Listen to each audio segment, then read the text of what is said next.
But let's hear from the women in their own words. Two of these women work on my team.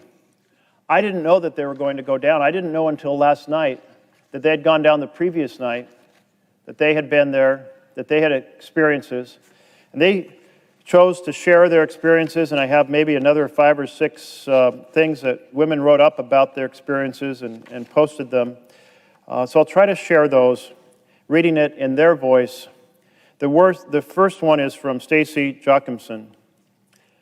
I joined the Wall of Moms in Portland on Tuesday night to support Black and brown Americans and voice my concerns about police violence in our city. I showed up in cutoff shorts and a yellow shirt, the identifier for the Portland Wall of Moms. I was wearing sneakers and carrying yellow mums and sunflowers that other moms had gifted me on my way in. We participated in hours of dancing, chanting, singing. It was a beautiful protest on a warm Oregon night. I saw no violence. I felt safe. We were demanding change.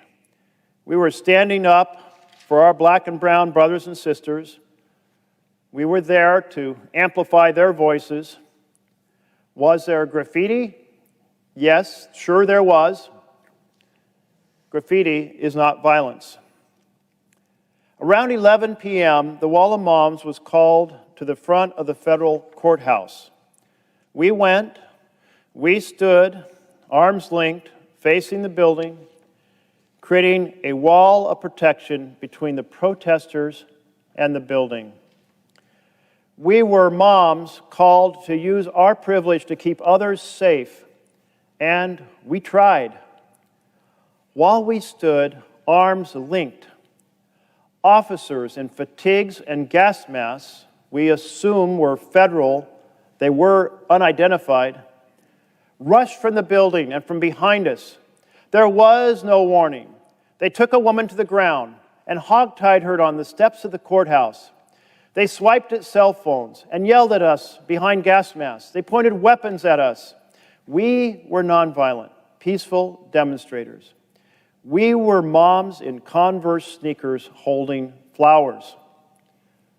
I am still trembling at the sight of their weapons pointed at us.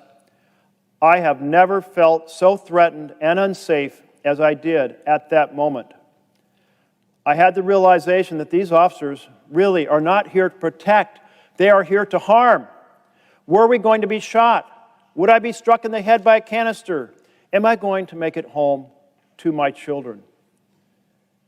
We held our line as they threw flashbangs and shot gas canisters at us. I was peaceful. I was standing still and holding hands with women around me. Surely they would not shoot at me. I could feel the women on both sides of me trembling. The officers pointed their weapons at us. I put my hands in the air and begged them not to hurt us. They shot more tear gas. The tear gas overwhelmed us. The pain was unimaginable. It burned my eyes, my throat, my skin. I did not bring goggles or a helmet to this protest. I wore a tank top and shorts. Why would I need a helmet and goggles at this peaceful protest? I coughed to the point of vomiting. We ran. Fellow protesters came to us with water bottles and helped clean our eyes. Another brought wipes to clean our skin. We coughed, we vomited, we cried. Today, I am still shaking. I cannot focus. I am scared. I am jumping at loud noises. My heart is racing simply recalling the events of last night. I am worried about what the federal officers are going to do to my fellow Oregonians tonight. Let me be clear. There was violence on Tuesday night, but none of it was from the protesters.